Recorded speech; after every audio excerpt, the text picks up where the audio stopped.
বাড়ি থেকে মা আসছে এবং মা খারকন ডাঁটা নিয়ে আসছে। আর এই খারকন ডাঁটাটা এখন আমি কেটে ধুয়ে বেছে এত মজা করে রান্না করব যে আপনারা দেখলে অবাক হয়ে যাবেন। খারকন ডাঁটার সাথে একটা ওলকপি কচুর ডাঁটা ছিল, ওই ওলকচুর ডাঁটাটাও আমি সাথে করে নিয়ে নিয়েছি। আর ডাঁটার থেকে পাতাগুলো আলাদা করে নিয়ে ছোট ছোট করে কেটে নিয়েছি ডাঁটাগুলো কেটে ধুয়ে নিয়েছি। আর এর সাথে আমি এখন কাঁঠাল বিচি, আলু এবং ছোট মাছ নিয়ে নিয়েছি। আর এই তরকারিটা রান্না করতে আমার লাগছে হচ্ছে কাঁচামরিচ বাটা, রসুন বাটা, তেল, হলুদ, কালো জিরা, লবণ। আর খারকন ডাঁটাগুলো আমি এখন ভালো করে সিদ্ধ করে নিয়েছি। আর এখন আমি মাছ ভেজে নেব। তো নুন হলুদ মাখিয়ে মাছটা আমি কড়াইয়ের মধ্যে দিয়ে দিচ্ছি।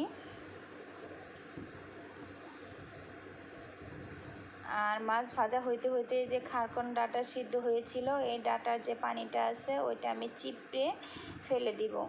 কারণ হচ্ছে যেহেতু খারকন গলা চুলকাতে পারে, এর জন্য পানিটা ফেলে দিলে আর গলা চুলকানোর কোনো সম্ভাবনা থাকবে না। মাছ ভাজার পরে যে তেল আছে ওই তেলের সাথে আর একটু তেল অ্যাড করে আমি এখন তরকারিতে ফোড়ন দিব। আর সেজন্য আমি দিয়ে দিয়েছিলাম কালো জিরা, তারপরে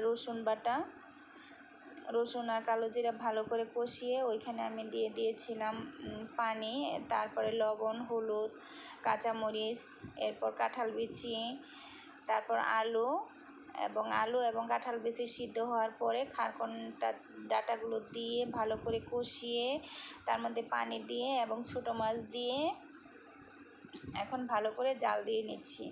এই যে দেখেন আমার তরকারি রান্না করা শেষ, আমি এখন নামিয়ে নিচ্ছি। তবে রান্নাটা কিন্তু খুবই মজা হয়েছিল, যেহেতু খারকন ডাঁটা দেশি জিনিস, আর দেশি জিনিস খেতে কিন্তু আমাদের খুবই ভালো লাগে।